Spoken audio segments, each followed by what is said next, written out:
Hey everyone, welcome back.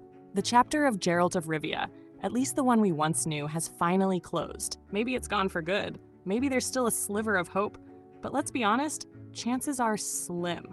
What once looked like a brilliant adaptation of Andrzej Sapkowski's cult novels has instead become one of the most disappointing sagas in modern streaming. And just yesterday, Netflix dropped the very first full trailer for The Witcher Season 4.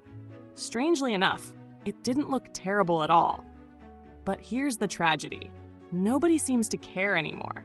Or worse, the reaction wasn't divided. It was downright brutal. Dislikes on the trailer are already double the likes, and the comment section is absolutely exploding with frustration, disappointment, and pure anger. It feels like the entire idea was cursed from the start. What we're looking at isn't just a trailer, it's the verdict of a whole era.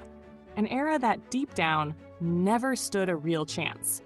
And today we're going to break it all down, piece by piece. So stay tuned. Now let's return to The Witcher. What we saw in that trailer wasn't just a preview. It was a moment that broke millions of fans' hearts. Netflix finally unveiled Liam Hemsworth as Geralt of Rivia. Not through short teasers, not through blurry glimpses, but in the full-length trailer of the upcoming season, one that's already confirmed to be the second to last. And what exactly did we witness? Geralt gathering his band of companions in an effort to protect Ciri, played once again by Freya Allan. Yennefer, still portrayed by Anya Chalotra, and Jaskier, with Joey Beatty returning, are both sticking by his side. But this time, a mysterious new face enters the story. Regis. The character stirred up some controversy after fans noticed changes in his design, but he's being brought to life by none other than Lawrence Fishburne. And to be fair, there were moments that looked epic. Geralt clashing with soldiers, cutting down terrifying beasts, and even battling spirits. On the surface, it seems exciting, but for longtime fans, something feels very different. Meanwhile, the villain Vilgus, scarred and disfigured after the recent chaos, is shown assembling his dark army. The trailer throws all kinds of flashy action at us, but hidden among the swords, monsters, and explosions, there are a few lines of dialogue that keep echoing. The Witcher is changing. You are becoming something new. Perhaps this is how you will be reborn.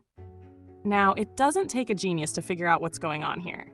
These cryptic lines are clearly nothing more than Netflix's attempt to explain away the obvious, the sudden switch of actors in the lead role. But let's be honest, who actually buys this explanation? To most fans, it feels like a desperate attempt to cover up the real issue, the departure of Henry Cavill. For many people, Cavill wasn't just playing Geralt, he was Geralt, straight out of Sapkowski's novels and CD Projekt's legendary video games. And just as the trailer dropped, the showrunner Lauren Schmidt-Hissrich conveniently stepped forward with a statement. Her explanation? Cavill supposedly left the series because his schedule was too packed, and he wanted to focus on other projects. How convenient. But here's the problem. This excuse doesn't hold up. Because Henry Cavill himself has said, time and time again, that he loved the role of Geralt deeply.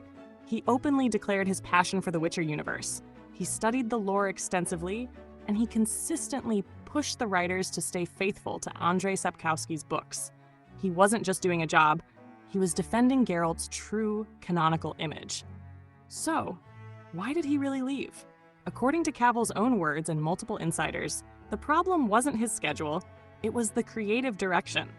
Netflix's producers and writers wanted to tell their own version of the story, one that often clashed with the source material. And that, fans believe, was the real breaking point. Audiences see through it clearly, and you only have to read the top comments under the new trailer to understand the mood. One in particular cuts straight to the heart of the matter. Quote, "Netflix producers, you had one simple job. All you had to do was take a best-selling story, bring it to the screen with good actors, fitting music, and faithful dialogues. And somehow, you still managed to fail." That single comment reflects exactly what millions of fans are thinking right now. And do you really want to know why this all happened? Probably not. But I'll tell you anyway. Because the truth is simple. You, the producers, openly admitted in interviews that you wanted to tell your own story in the world of The Witcher. And here lies the problem. No one cares about your version of the story. Fans aren't tuning in for random experiments. What people around the world fell in love with were the original tales of Andrzej Sapkowski. His novels are the global phenomenon, not this watered-down adaptation. One fan comment summed it up brutally. The only real mystery here is not Geralt's destiny. It's how this production team is still employed and how their families managed to scrape together 10,000 likes for that trailer. And that wasn't the only one. Another viewer wrote, Henry Cavill never would have left if the producers had stayed faithful to the books. He made it crystal clear that he wanted the show to honor the original material. It wasn't his schedule, and it wasn't his lack of interest. It was the script. That's what ruined it. And don't blame Liam Hemsworth. It wasn't Henry's exit that killed this show. It was the writing. That's the painful reality fans keep repeating under every promo, which is why Lauren Schmidt-Hissrich's explanation of Cavill's departure now looks less like the truth, and more like a desperate cover-up for her own creative choices. And the more trailers Netflix releases, the worse it gets. Instead of rebuilding trust, each new promo feels like a reminder of what was lost, a farewell to The Witcher we could have had, because the timeline is now clear. The Witcher Season 4 is set to premiere on October 30th, 2025, and the 5th and final season has already wrapped production. That means Netflix's journey with the Witcher universe is officially coming to a close. Looking back at where it all started in 2019, the story becomes almost tragic. Fans embraced Henry Cavill as Geralt with overwhelming excitement. He looked the part, he sounded the part, and he understood Geralt's soul in a way few actors could. But even then, the warning signs were there. Storylines that strayed too far from canon, strange character choices, and writing decisions that chipped away at the foundation. What started as faint warning bells grew louder over time until they rang like alarms, and finally, like a funeral march. And now, with Liam Hemsworth stepping into the role, the showrunner claims Geralt will have more humor, and apparently a fondness for swearing, something highlighted in the trailer and defended as a return to Sapkowski's style. Sure, some might find that refreshing, but for countless fans who cherish the dark, stoic, and grim nature of the White Wolf, it feels less like an evolution and more like yet another distortion. Another attempt to squeeze something new out of a change nobody wanted. So what's the situation with Liam Hemsworth stepping in as Geralt? Well, even Hemsworth himself admitted he felt uneasy about joining the series halfway through. He was hesitant, unsure if he could live up to the expectations. But as a longtime fan of the Witcher video games, he said he hoped to bring something fresh to the role. Whether he'll succeed or not, that's something only time will reveal.